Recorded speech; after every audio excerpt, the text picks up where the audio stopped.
प्रवास करताना आपणच आहोत खडसांबळे गाव आणि नेसवली ना नेनवली गावाच्या वेशीवरती असलेली ही बौद्ध लेणी. मित्रांनो, ऐतिहासिक असा निसणीचा घाट आपल्याला आपण पाहायला मिळतोय. प्राचीन काळामध्ये ही साक्ष देणारी ही लेणी एक घाटवाट असल्याची, कारण कोकणातून जो व्यापार व्हायचा, इव्हन तुम्ही म्हणाल बँड्रा, त्यानंतर नालासोपारा बंदरातून जो माल यायचा तो आपल्या देशावरती न्यायचा असेल तर आपल्या खूप साऱ्या घाटवाटा आपल्या या सह्याद्रीमध्ये पाहायला मिळतात. त्या घाटमाट्यावरती जो व्यापार व्हायचा आणि जी व्यापारी लोक होती त्यांना त्यांच्या विश्रांतीसाठी ही बौद्ध स्तूप किंवा बौद्ध लेणी ही बांधलेली आहे. आणि जवळजवळ नाही म्हणाल ही 1,500 ते 2,000 वर्षापूर्वीची ही लेणी असू शकतात. ऐतिहासिक संदर्भ आपल्याला पुस्तकांमधून पाहायला मिळतो. जर आणखीनच तुम्हाला जर ह्याचा ऐतिहासिक संदर्भ बघायचा असेल तर तुम्हाला आनंद पाळंदे सरांच्या डोंगरवाटा या पुस्तकामध्ये तुम्हाला पूर्ण ह्या घाटवाटांची माहिती आपल्याला पाहायला मिळते. चला तर आता आपण बघूया या स्तूपांची किंवा या लेण्यांची जी खोल्यांची रचना आहे ती आणि ह्या स्तूपाचं मेन स्तूप आणि पूर्ण वरांडा.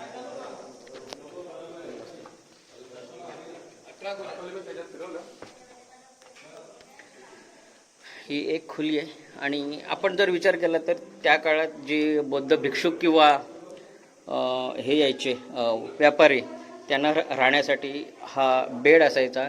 इथे दिवाबत्तीची सोय आणि हा इकडे रूम त्यांना जेवण वगैरे करणं. एक खोली, ही दुसरी खोली, ही तिसरी खोली, ही चौथी, ही पाचवी,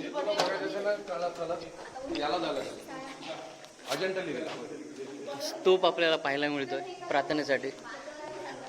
6वी, 7वी, 8वी, 9वी, 10वी खोली, ही एक 11वी खोली आहे. 12, 13, 14, 15, ही 16वी खोली.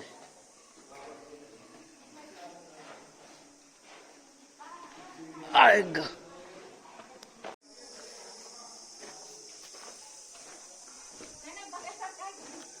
4 खोळ्या.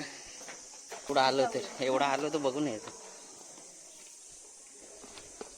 बाबा. एवढं मोठं पाण्याचं टाके. छान छान व्हिडिओ काढलेत ग्रुपवर शेअर करा. एक आठवण म्हणून, एक डॉक्युमेंटेशन. आणखी 20-25 वर्षांनी आपलेच व्हिडिओ आपल्याला बघायचे झाले. कोण बघो वगैरे न बघो, पण 20-25 वर्षानंतर जर आपल्याला जेव्हा आपली भटकंती थांबेल तेव्हा हेच व्हिडिओ आपली आठवण असणार आहे.